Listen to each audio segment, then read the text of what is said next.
think he committed suicide? Nah, I don't believe that. So, I don't believe he killed himself. So what do you believe? Because you hired an investigator? Yeah, I hired investigators for it because I didn't believe, like, for Tiffany.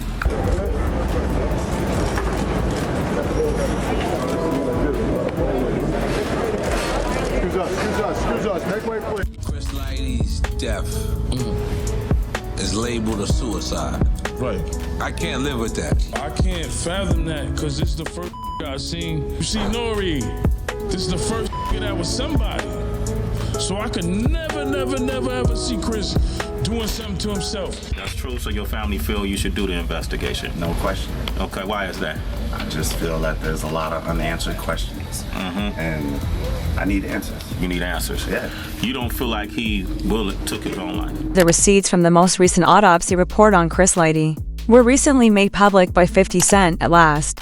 There is proof that Diddy was accountable for Chris's death. A new private investigator was hired after 50 learned that Diddy had thrown a strange ritual party for Chris's funeral. Also, instead of observing a silence for Chris, Diddy told the crowd to make noise. That is not only disrespectful, but it is also satanic. For this reason, 50 wants to know the truth about this once and for all. It turns out that Chris Lighty was more than just a well-known music executive for Def Jam. He was a member of 50 Cent's family. Furthermore, the official story that Chris committed suicide was never accepted by 50. Chris Lighty, who guided my career through the valleys and over the mountaintops, was no longer with me. 50 Cent recently hired a new private investigator to find out what really killed Chris Lighty. This time, 50 is determined to prove Diddy's role in Chris's death. My sources confirmed to me that at the request of Chris Lighty's grieving mother, superstar artist 50 Cent has brought in a high-powered team to investigate the hip-hop mogul's death. Organized multi-million-dollar contracts and managed the careers of Diddy and 50 Cent, among other celebrities. But the decision by the New York City medical examiner still shocks many of his acquaintances. Dr. Michael Baden, a former New York City medical examiner, was asked by the family to perform a second autopsy. In my opinion, the cause of death, clear as a gunshot wound to the head. The manner of death, accident, homicide, still is pending till all those tests are. 50 is therefore bringing this up once more because Chris's name was mentioned in Diddy's trial in RICO. However, it received no attention at all from the mainstream media. Diddy's former assistant Capricorn Clark testified that she was fired by Diddy after witnessing the whole Cassie and Kid Cudi incident. When Diddy's lawyer asked Capricorn what she did after being fired, she said, "I was hired by Chris Lighty to work for 50 Cent." Now, Capricorn was asked what happened with the job with Chris Lighty by the U.S. lawyer during her cross-examination regarding Chris Lighty. Diddy's attorney didn't bring up this issue or inquire further. He passed away the day before I was scheduled to begin, she continued. It had nothing to do with the job at Interscope at the time. I was told not to bother Puff. At that point, Did's lawyer, Mark Agnifil, immediately objected, and the judge upheld it. So why would Capricorn bringing up Chris Lighty cause Diddy's lawyer to worry so much? Since Diddy fired her, Capricorn claims she was blacklisted. However, Mark Agnifil also objected, and the judge upheld her claim. There is clearly a problem here. Capricorn is fired by Diddy after witnessing him brutally beating Cassie and setting off Kid Cudi's car. Capricorn gets a new job with 50 Cent through Chris Lighty after Diddy fires her. Nevertheless, Chris kills himself the day before she's supposed to start. We're going to discover something even stranger than this, which is already strange. The official story of Chris's death can be found here. The body of Chris was found dead on August 30th, 2012 outside his home in South Riverdale, Bronx. His head was shot through. Additionally, the following day, NBC New York reported that Chris had killed himself. Chris was found at about 11:30 a.m., according to the same report. In addition, a law enforcement source said he was found on the back patio of the basement, with a 9mm handgun next to him, face up. Not long afterward, the media started to make up the story.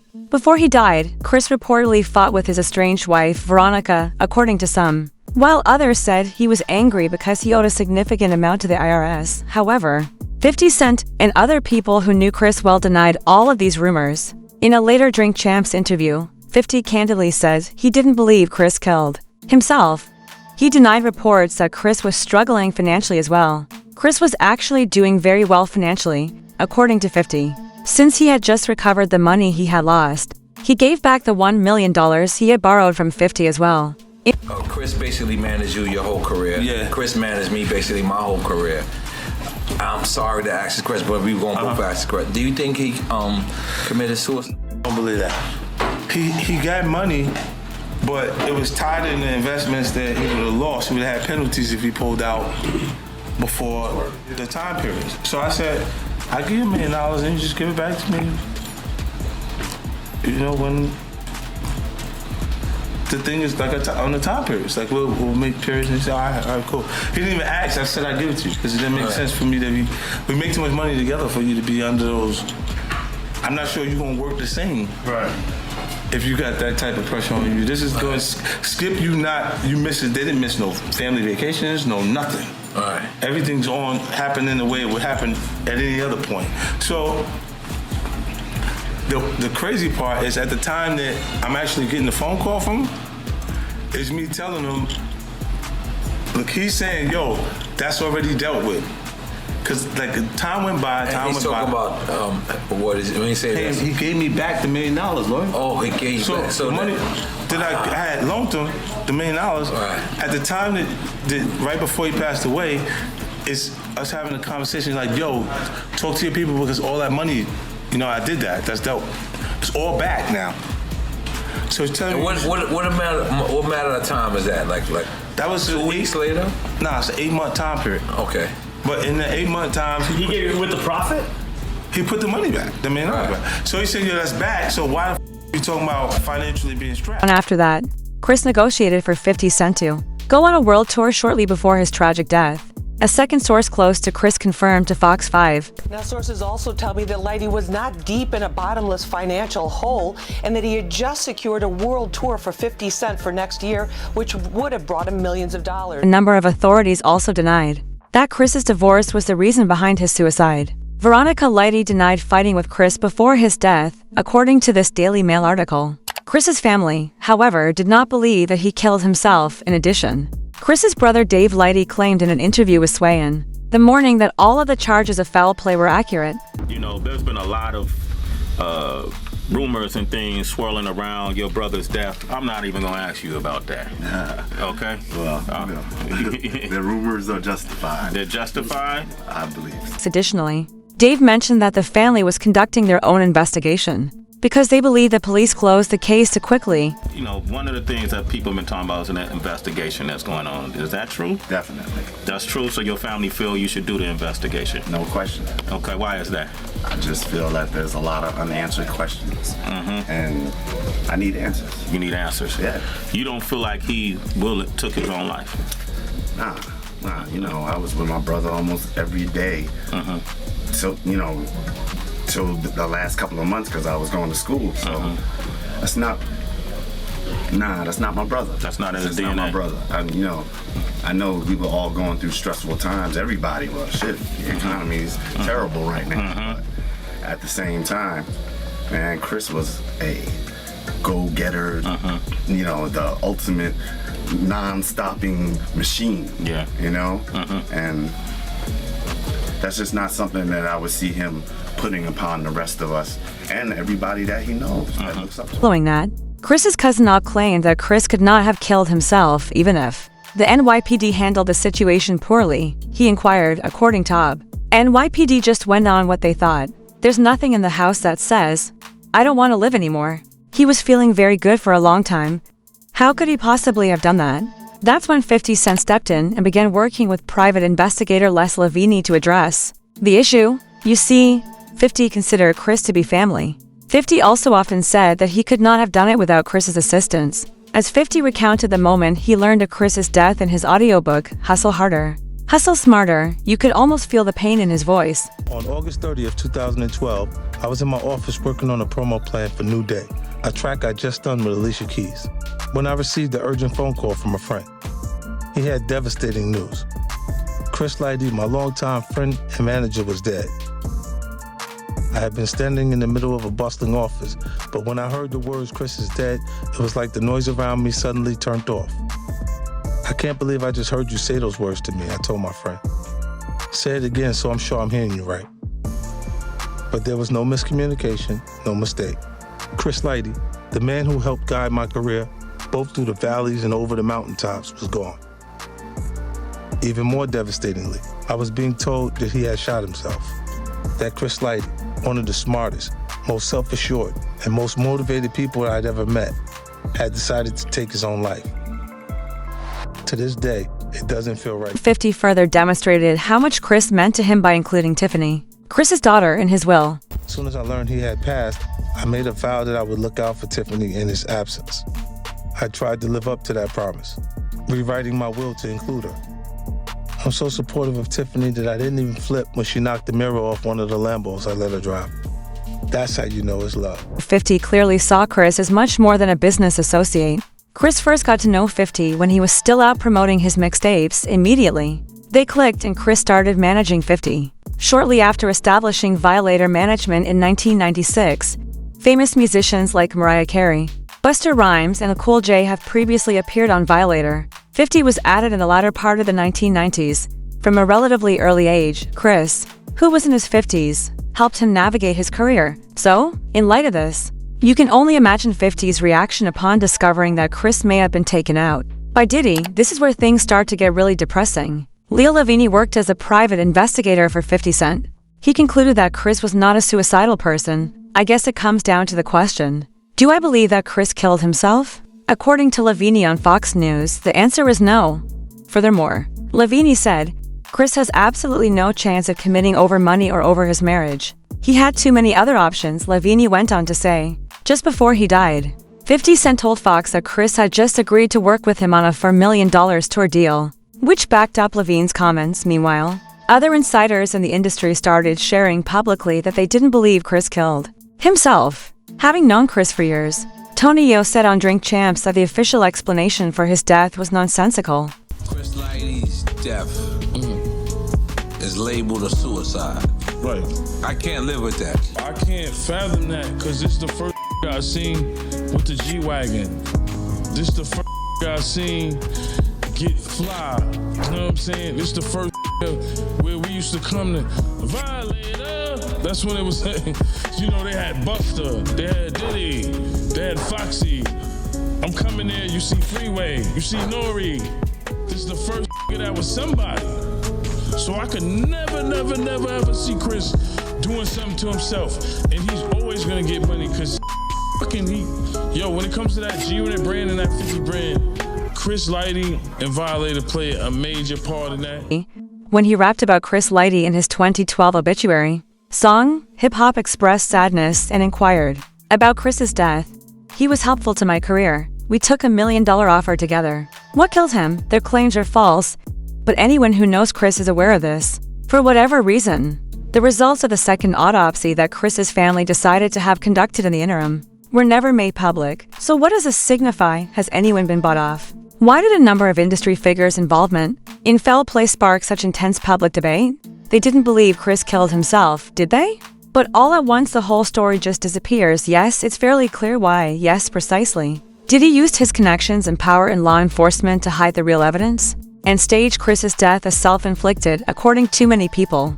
This is a more sinister explanation for 50 Cent's present suspicion that Diddy was responsible for the death of Chris Lighty. Diddy once worked for Chris as his manager, and Diddy attended Chris's funeral. Nevertheless, do you know what Diddy accomplished in a single day? Ever since Chris's body was found, he had a party. Nor is it just any party. It's the sexiest party in the city, he said. The event, which took place in the Chateau nightclub and gardens in Paris, Las Vegas, on September 1, 2012, went on until the following morning, according to E! News. Diddy told the crowd that the celebration was a tribute to Chris, in case you thought that was odd. Diddy proposed that rather than observing a minute of silence, they all make noise, yes? Even I had doubts about Diddy's odd homage. Rather than grieving the loss of his former manager alone, Sean Diddy Combs honored his late friend Chris Lighty in front of hundreds of guests at his annual Labor Day celebration in Las Vegas on Saturday night. The statement read, furthermore, according to E! Diddy told his guests, we don't do moments of silence. We create 3 seconds of noise. You might be saying, this sounds like another Whitney Houston situation, and it's giving off major ritual vibes, but you're not by yourself. After hearing Chris's name brought up during Diddy's trial, 50 Cent reportedly hired a new private investigator to look into Chris's death. The receipt was reportedly examined by 50 himself while he was working on his next Diddy documentary. The day after Chris's death, he found out that Diddy had thrown an odd ceremonial party Let me show you something, though, that is really terrifying. This outfit is what Diddy wore to that party. At first glance, it might not seem like much. But take a look at his t-shirt symbols. If you've never heard of it, this is a seraph. Ishtar. It's not just any old symbol. The Star of Ishtar is an old Mesopotamian sign that was connected to a god. Rituals, sacrifice, occult power, adoration, and elite initiation. It has been used for millennia to represent the transition from life to death. Furthermore, it is still present in media pertaining to secret societies today. The movie Eyes Wide Shut, for example, regularly features Ishtar's star, where elites perform ceremonial rites while wearing masks. Regarding Diddy and his occult affiliations, you have probably already heard that he engaged in various dark arts, including animal sacrifice.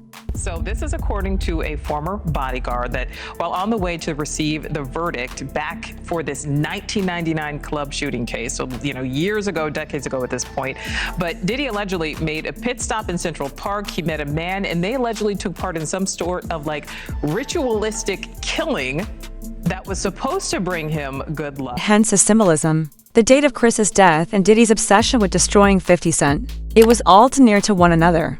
Diddy also used the same emblem on his t-shirt for the Chris Memorial celebration. It's too much to be true, according to many after. It was recently revealed that Diddy used to host these bizarre full moon rituals for idol worship. Moreover, Diddy's ex-bodyguard, Gene Deal, asserted that these traditions would coincide with the birthdays of Diddy's close associates who died in questionable ways. And I think that he had almost told off on himself when he spoke about the winter solstice. And that's when the pagans and people who believe in the cult was looking for that moon on 12/12 at 12 a.m. And they were doing spiritual rituals at that time. That's when that was going to be the last day of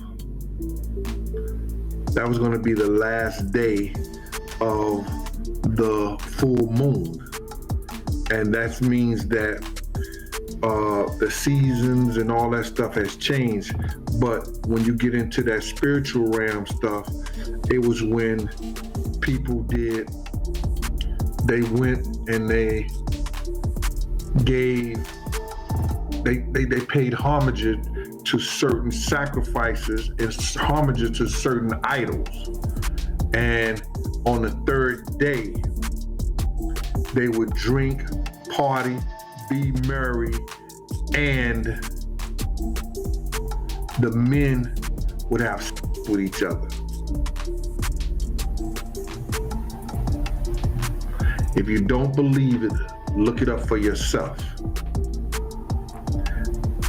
It was the last day of the full moon. And because it landed on 12/12 at 12, that's when ritual sacrifices and prayers and everything was given to certain idols. And on the third day, they drank, they be merry and be happy, and the men would give gifts to each other and have sex with each other.